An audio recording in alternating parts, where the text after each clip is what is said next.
The morning mist clung to the Tennessee Valley as Captain Morrison's Confederate cavalry approached the small white church. Inside, they could hear voices, Union soldiers, careless and unguarded. It seemed too easy. Morrison smiled, signaling his men to surround the building. They had the Yankees trapped. But as his cavalrymen closed in, something felt wrong. The voices inside had stopped. Then, from the surrounding hills, came a sound that turned Morrison's blood cold, the unmistakable click of dozens of rifle hammers being cocked simultaneously. Before we dive into this incredible true story of deception and military cunning, hit that subscribe button and ring the notification bell. This is one of the Civil War's most brilliant tactical reversals, and you won't want to miss how it unfolds. Now, let's get into the story. Chapter 1. The Bates Spring of 1863 was a desperate time for both armies in Tennessee. The Union forces, under General William Rosecrans, were trying to control the vital railroad lines that supplied Confederate armies throughout the South. The Confederates, meanwhile, were fighting tooth and nail to disrupt Union supply chains and gather intelligence on troop movements. Captain James Morrison was one of the South's most effective cavalry officers. His reputation for bold raids behind enemy lines had earned him the respect of his superiors and the hatred of Union commanders. He led a company of about 80 skilled horsemen, many of them Tennessee natives who knew every road, trail, and hiding place in the region. On the morning of May 12th, Morrison received intelligence from local sympathizers that changed everything. A small Union detachment, maybe 30 soldiers, had occupied the Methodist church near Spring Hill to use as a temporary headquarters. According to the report, these federal troops were isolated, with no reinforcements nearby. The nearest substantial Union force was supposedly 15 miles away. Morrison saw an opportunity he couldn't pass up. A quick strike could eliminate an enemy position, capture valuable supplies and weapons, and send a message that Confederate cavalry still controlled the countryside. He gathered his men at dawn, laying out the plan with confidence. They would approach from multiple directions, surround the church, and force a surrender before the Yankees knew what hit them. The ride to the church took less than 2 hours. Morrison's scouts reported no enemy activity along the route, no pickets, no patrols, nothing. If anything, this should have been a warning sign. Union forces in Tennessee had become increasingly disciplined about posting guards and maintaining defensive positions, but Morrison, eager for a victory, interpreted the absence of defenses as proof of enemy carelessness. As they approached the church, Morrison could see it was a simple wooden structure with a small bell tower, surrounded by a cemetery and a few scattered trees. Smoke rose from a campfire behind the building. Through the windows they could see movement and hear voices, men talking casually, even laughing. It appeared the Union soldiers inside had no idea Confederate cavalry was anywhere near. Morrison divided his force into 4 groups, each approaching from a different direction to completely surround the church. He gave explicit orders. No one fires unless necessary. He wanted prisoners and supplies, not a bloodbath. His men moved into position quietly, dismounting and using the cemetery headstones and trees as cover. The trap seemed perfect. The church had only 2 doors, one in front, one in back, and the windows were too small for men to escape quickly. Morrison's cavalrymen now had every exit covered. He could see the confidence in his men's faces. This would be over in minutes. Morrison raised his hand about to signal the final approach when something made him pause. The voices inside the church had suddenly stopped. Complete silence. Then one of his lieutenants pointed toward the hills surrounding the valley. Morrison's stomach dropped as he saw them, rifle barrels, dozens of them, emerging from concealed positions in the tree line, on the hilltops, behind rocks and brush. They weren't surrounding the church. They were surrounded. Chapter 2. The Architect. The man responsible for this elaborate trap was Colonel Abel Strait, a Union officer with an unconventional approach to warfare. Unlike many of his contemporaries who preferred direct confrontation, Strait believed in using psychology, deception, and local knowledge to outmaneuver the enemy. He had been studying Confederate cavalry tactics for months, particularly the patterns of officers like Morrison. Strait had noticed something important. Confederate cavalry commanders in Tennessee were becoming overconfident. Their early successes had created a sense of invincibility, making them more likely to take risks when opportunities presented themselves. He also knew that local Confederate sympathizers were feeding intelligence to Southern cavalry units. What if, Strait wondered, he could use that intelligence network against them? The plan began to take shape in late April. Strait identified several locations that Confederate cavalry might target, isolated positions that appeared vulnerable but could actually be turned into killing zones with proper preparation. The Methodist church near Spring Hill was perfect. It sat in a valley with wooded hills on three sides, offering excellent concealment for riflemen. The building itself was visible from a distance, making it easy for scouts to observe and report. Strait's next move was brilliant. He deliberately fed false intelligence to known Confederate sympathizers in the area. Through carefully orchestrated conversations in taverns and shops, his men let slip that a small Union detachment would be using the church as a headquarters, that they would be isolated, and that they carried valuable supplies. The information was designed to be tempting, but not so obvious as to arouse suspicion. Then came the difficult part, setting the trap without alerting the local population. Strait moved his forces into position at night, using narrow forest paths to avoid detection. He positioned approximately 200 riflemen in concealed locations surrounding the church, with strict orders to remain hidden and silent. Any man who revealed the trap prematurely would face court-martial. Inside the church, Strait placed only 15 soldiers, volunteers who understood they were bait. Their job was to maintain the appearance of a careless, undefended garrison. They kept a fire burning, talked loudly, and made themselves visible through the windows. They even performed mock drills in the churchyard during the day, ensuring that Confederate scouts would see exactly what Strait wanted them to see. The colonel also prepared for the possibility that the Confederates might not attack. He knew his men couldn't remain in position indefinitely. He gave the operation a 5-day window. If no Confederate force took the bait within that time, they would abandon the trap and try elsewhere. On the third day, Strait's scouts reported Confederate cavalry movement in the area. Morrison's company was on the move, asking questions about Union positions. The intelligence network was working exactly as planned. Strait doubled the sentries and reminded his hidden riflemen of their orders.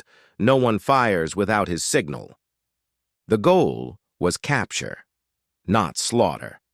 The morning Morrison's cavalry approached. Strait was positioned on the hillside with his riflemen, watching through field glasses. He saw the Confederate scouts observe the church, saw Morrison divide his forces to surround the building, saw the cavalrymen take positions around every exit. The Confederates had committed completely to the attack.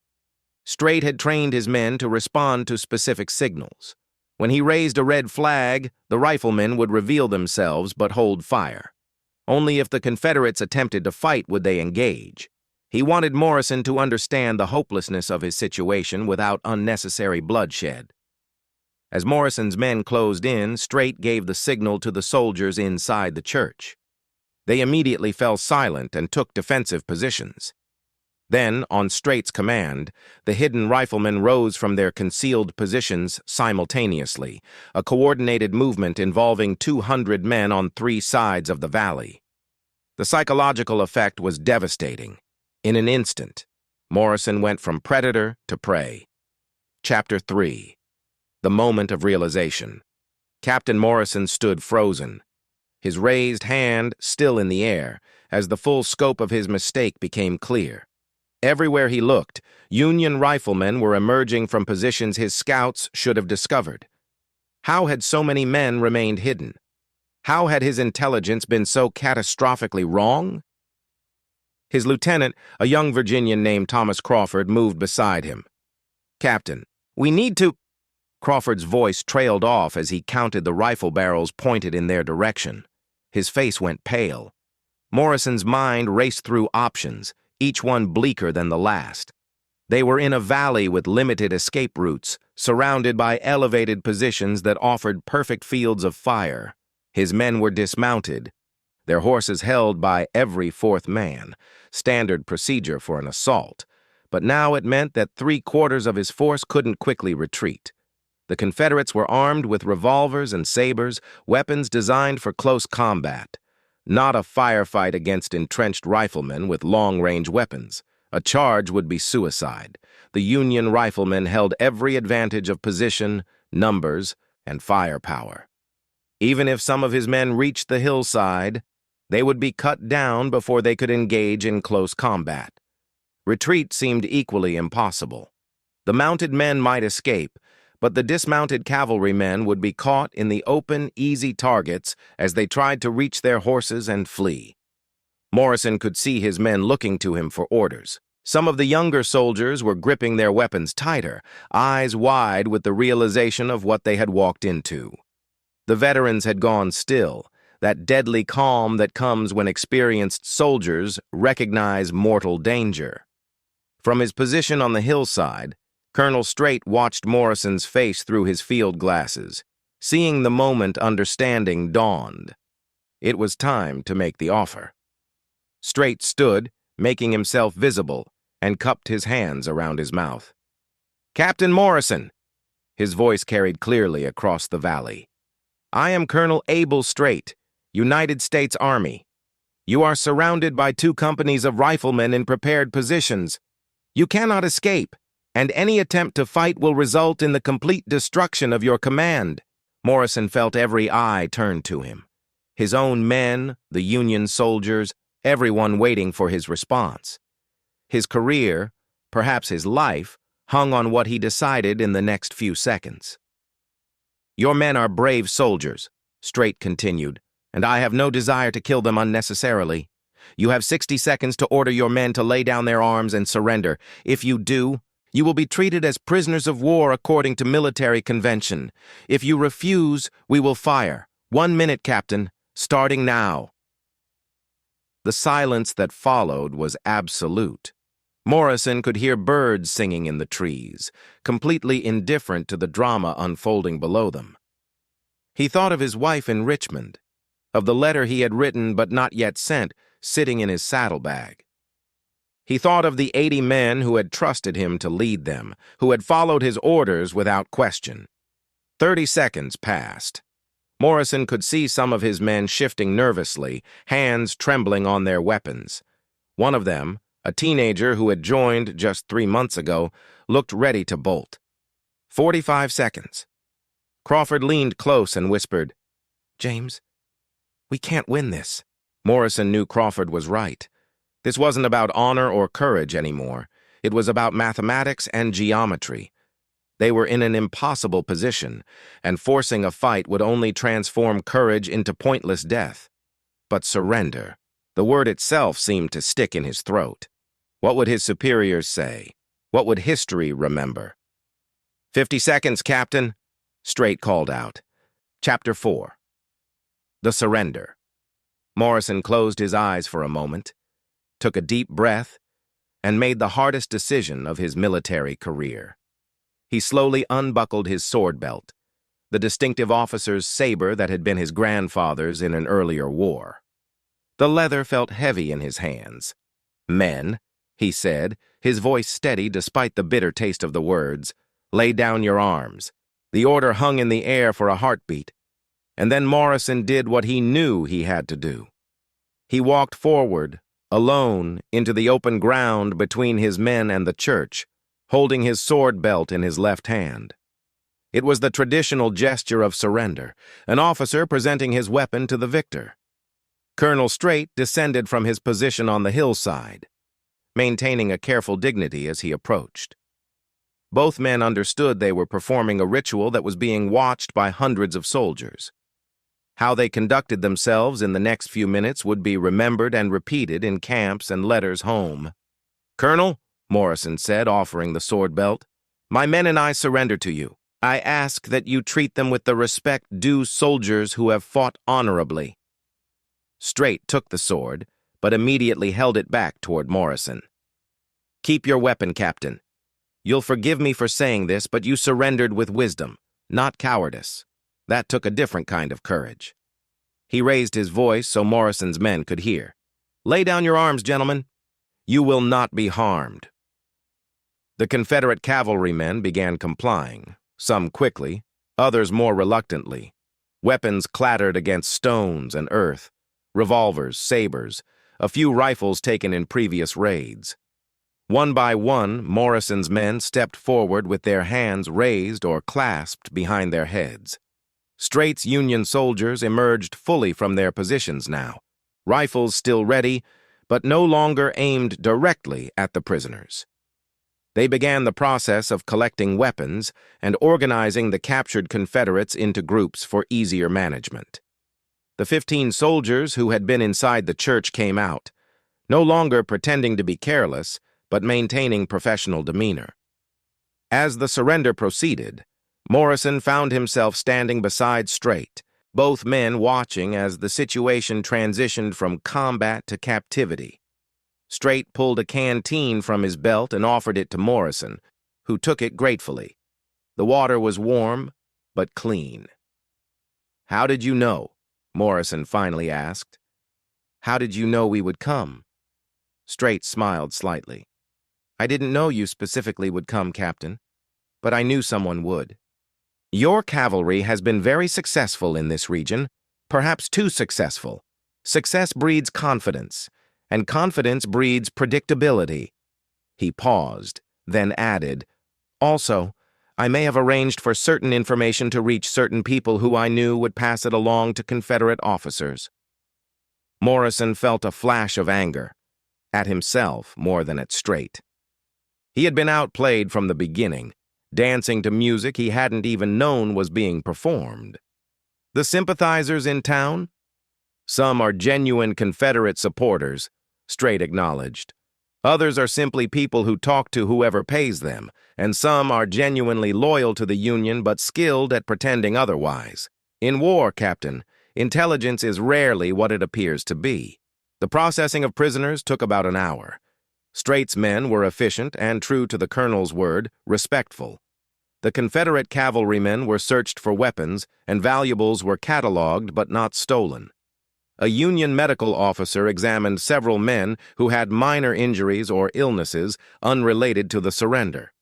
What struck Morrison most was the lack of gloating from the Union soldiers. There was no mocking, no insults, just professional soldiers doing their duty. He realized that Strait had trained his men not just in tactics, but in discipline. This was a unit that operated with precision in every aspect. As the sun climbed higher, the prisoners were organized into a column for the march to the Union lines. Morrison found himself near the front, walking beside Strait's horse. Other Confederate officers were scattered throughout the column, each man dealing with the shame of capture in his own way. "What happens now?" Morrison asked. "You'll be taken to a prison camp, probably in the north," Strait replied. "The war may end before you're exchanged, or you might be part of a prisoner swap. Either way, Captain, your war is over for now." Morrison nodded, looking back at his men. 80 soldiers who had trusted him, now marching into captivity because he had failed to see through a deception. Chapter 5. The Aftermath. News of the Spring Hill surrender spread quickly through both armies. In Union camps, Strait's trap was celebrated as a textbook example of intelligent warfare, achieving a significant tactical victory without firing a shot. In Confederate camps, the reaction was more complicated. Morrison's capture was a blow to morale, but more concerning was what the incident revealed about Union capabilities. General Braxton Bragg, commanding Confederate forces in Tennessee, was furious when he learned the details.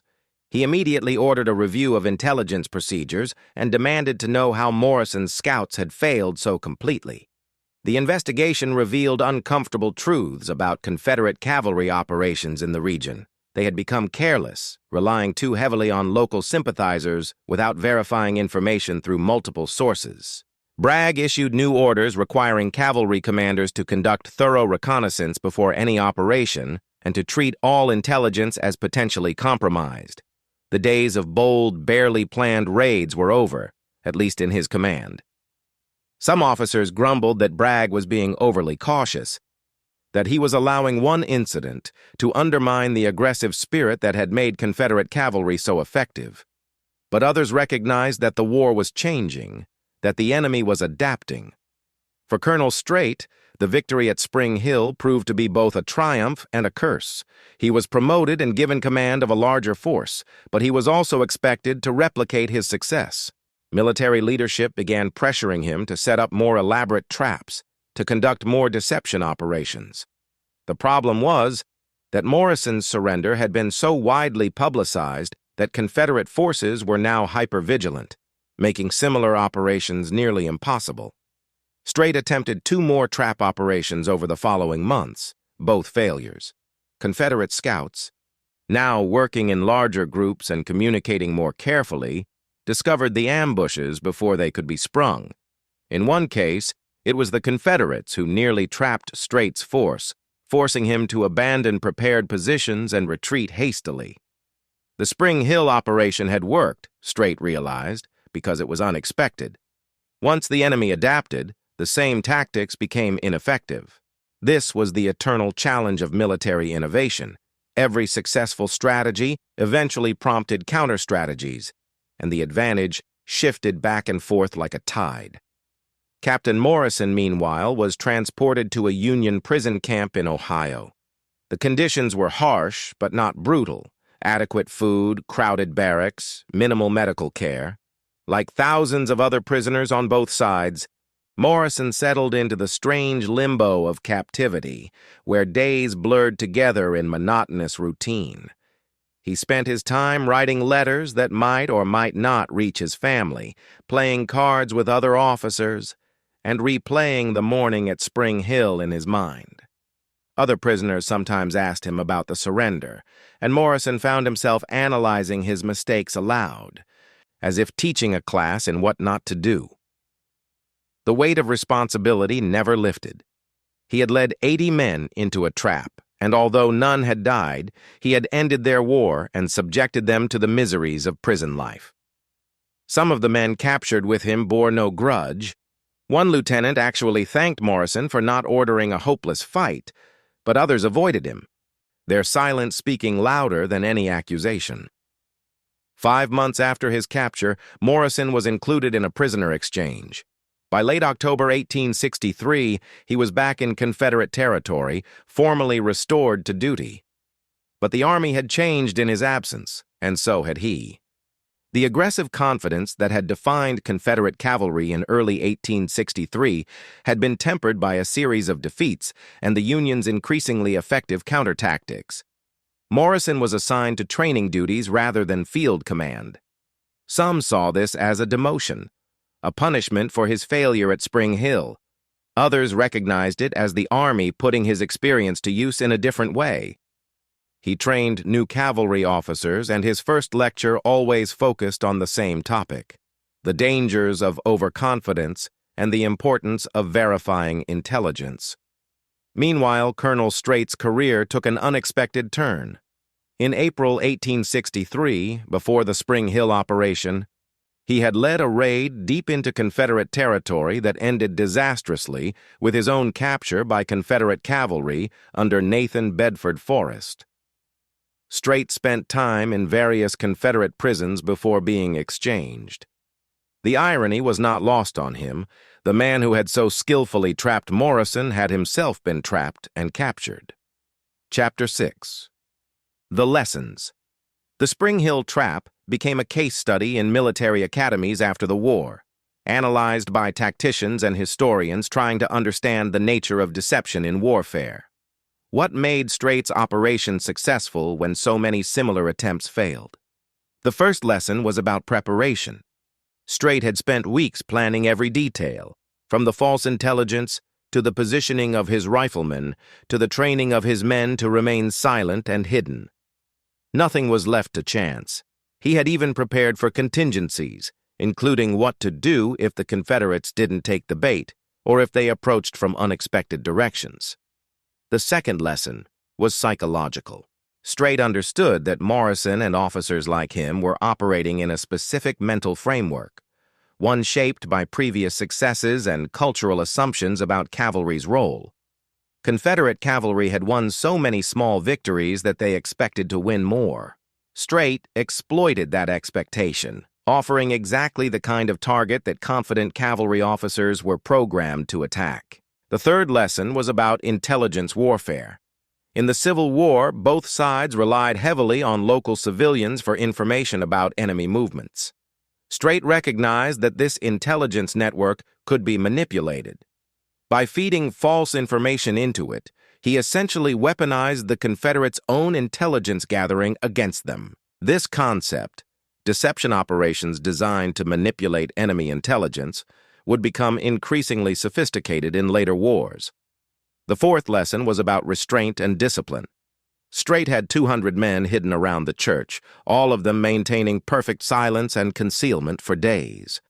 That level of discipline required careful training and strong leadership. One undisciplined soldier revealing himself prematurely could have collapsed the entire operation. Modern military units still train extensively in the kind of operational security that Strait's men demonstrated.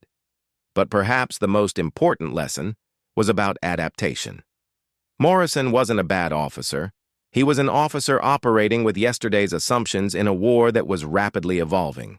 The Confederate cavalry tactics that had worked brilliantly in 1862 were becoming increasingly risky by mid-1863 because the Union Army was learning and adapting. Morrison's failure was essentially a failure to recognize that the enemy was now playing a different game. This pattern repeated throughout the Civil War and in every subsequent conflict. Tactics that worked in the war's first year became suicidal by the third year. Weapons, strategies, and organizational structures constantly evolved, and officers who couldn't adapt found themselves outmaneuvered or killed. The Spring Hill incident was simply one dramatic example of this fundamental truth. After the war, Morrison and Strait both returned to civilian life. Morrison became a lawyer in Tennessee, occasionally speaking at veterans' gatherings about his experiences. He was honest about his mistakes, using his story to illustrate broader points about leadership and decision-making under pressure.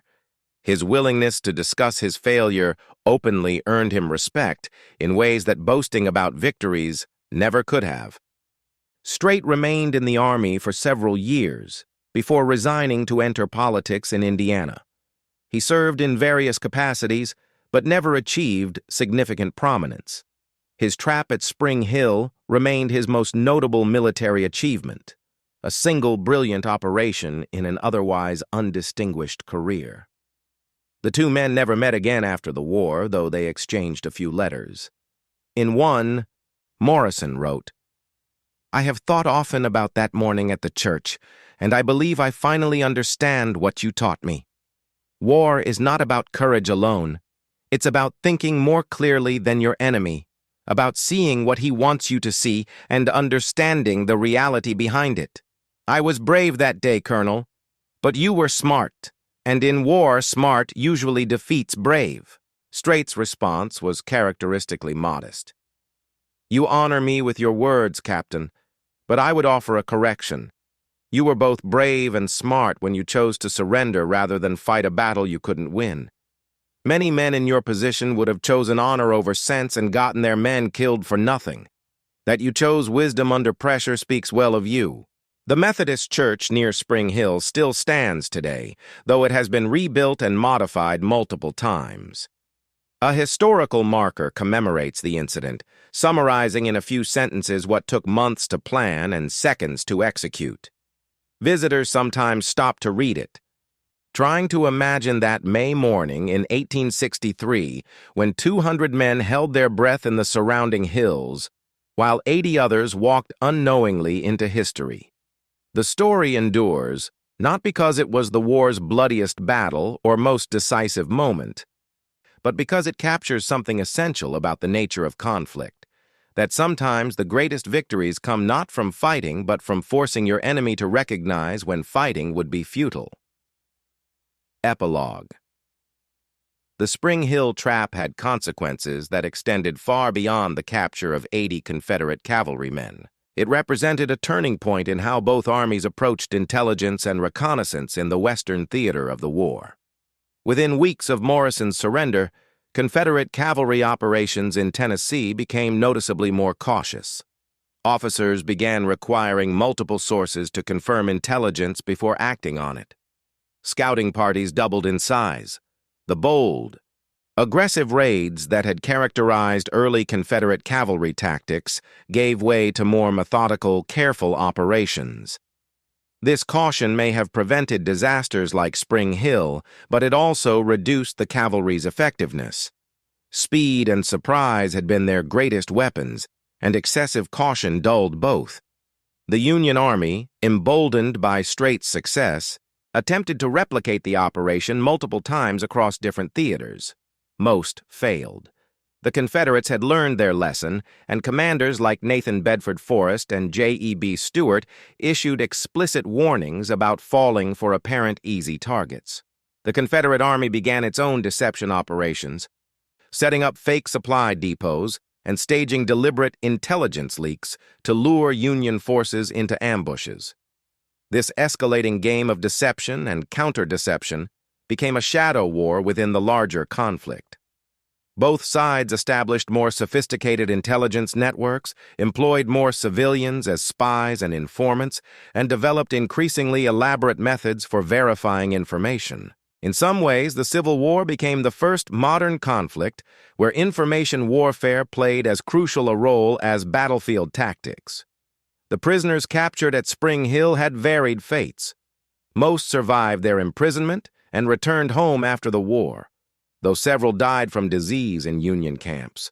A reminder that capture, while better than death in battle, carried its own dangers. A few men from Morrison's company never forgave their captain, believing he had surrendered too quickly. Others defended his decision for the rest of their lives, insisting that he had saved them from pointless slaughter. Morrison himself never fully escaped the shadow of Spring Hill. Despite his later work training cavalry officers and his honest assessment of his mistakes, some in the Confederate veterans community viewed him as the man who had surrendered without a fight.